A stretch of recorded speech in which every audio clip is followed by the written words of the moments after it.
Now, ladies and gentlemen, the last speech of the evening is being given by Farrell. Now, this is a stage 10 speech.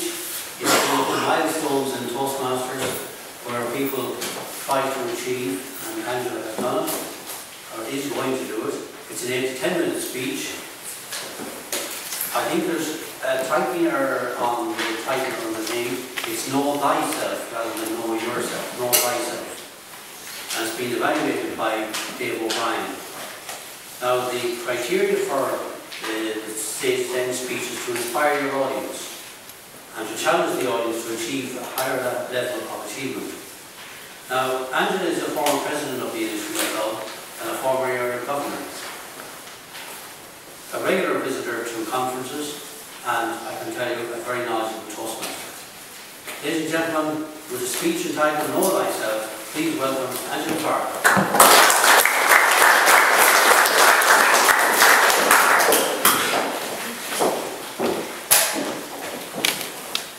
Know then thyself. Know then thyself. Sorry, start again.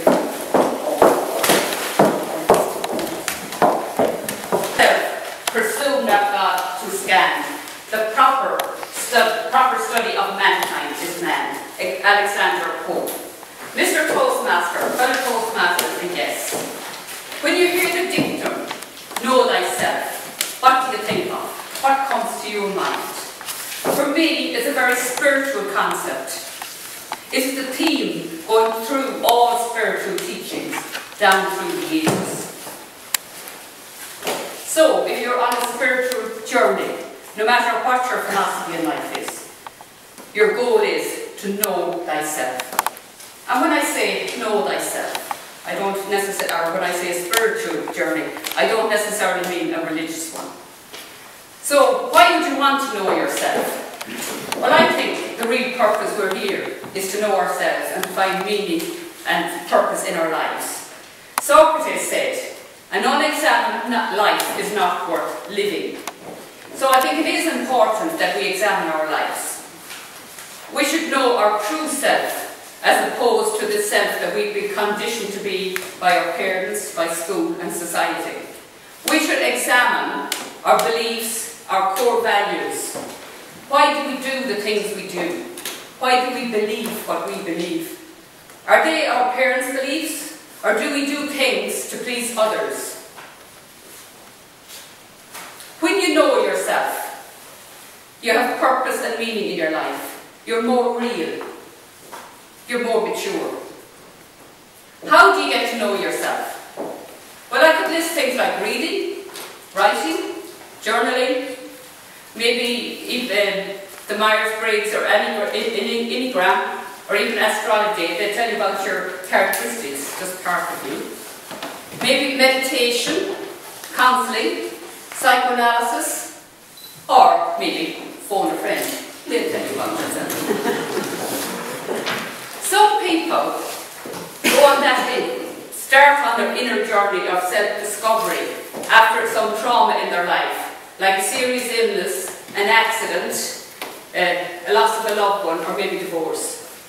They start to question their life. I think we all know somebody who made great changes after illness. I, for myself, watched two of my sisters do that as they battled with cancer.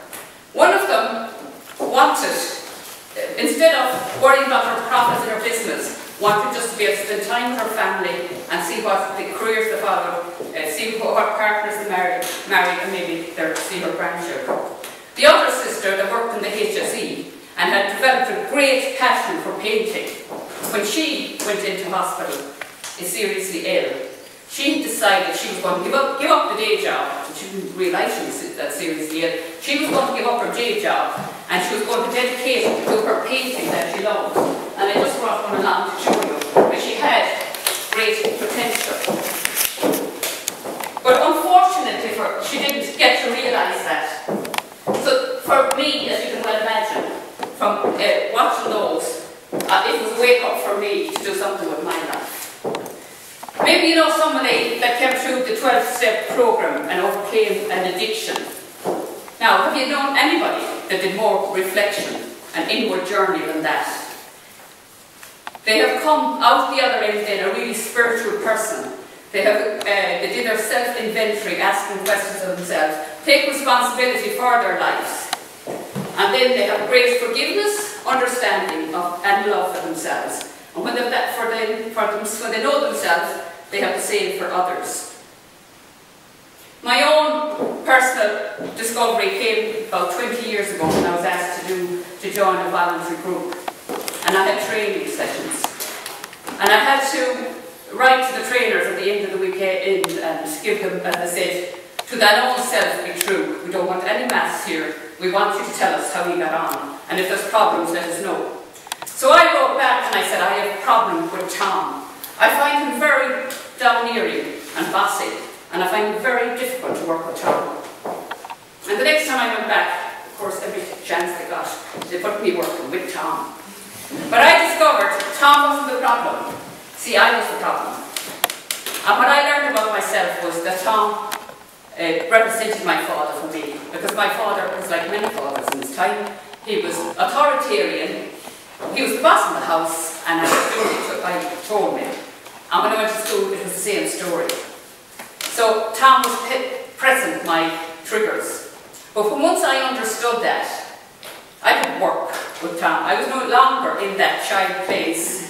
So I could question Tom. I didn't have to do what Tom told me. Again, it was because of my sisters, I suppose, a chance came up to do a firework, and I said, I'm going to challenge myself, and I did that. And there was people there with all sorts of different issues, as we might call them. But my thing at the time was I was having difficulty with my husband, Martin. You see, any time he said something that I perceived, and the important word is perceived, to be negative, I took offence. And he couldn't understand why I was taking offence, because as he said, he was just making a statement. For example, if they came in and the potatoes were burned, he might say the potatoes are burned. I would get upset, because he was criticising my cooking. The fact that you could smell burning potatoes a half mile down the road didn't come into the equation at all. But from once I understood where it was coming from, it was coming from, again, back to my father, a man of his time. I didn't get praised for anything I done. I got pointed out my faults. It was the same in school. I think it was a typical Irish thing that, you know, you might get a swelled head or something, you know. But from once I understood it was me, it was my issue, where it was coming from, we have an idyllic relationship now. When I look back, I can laugh, but it was no joking matter at the time. Again, with the boss thing, I remember once a man opened the door to somebody I thought was a salesman. And he said, is the boss in? I said, what? The boss? There's no boss in our house. What do you mean the boss? Then it's on to me. And he said, I said, what do you want? He says, all right, it's all right, it's all right. As he backed out the drive, backed out. I never found out what he wanted. So, you know, we do work from a very childish place at times. I remember being in a group with a couple of people, and we were having a discussion, and one person obviously wasn't agreeing, and they did this. Now, I would expect that from a 2-year-old, not a 50-year-old. But what irritates us about other people, we can learn from. It's something maybe that we don't like in ourselves. So, if you spot it, you've got it. So when you're doing your evaluations, I would like you to give me a recommendation. But I would also like you to point out one of my blind spots, because I'm sure I have a few more that I haven't discovered yet. So, to sum up, what I would like to say is, we're all on that journey of self-discovery. We might be further along the road, some more than others, but we do need to take time to reflect and look inward. Meditation is a great way. But you need to reflect and ask questions. And your beliefs and things should change as you go along. And ask yourself why you're doing what you're doing, why you're getting annoyed with somebody, why you're reacting in such a manner. And dance to the beat of your own drum. But what I urge you to do is not to wait for that crisis in your life. Do it now. Dance to the beat of your own drum. Because when you do, you lived a much more fulfilling life. You have purpose and meaning in your life. You achieve your potential, and you discover the wonder of you.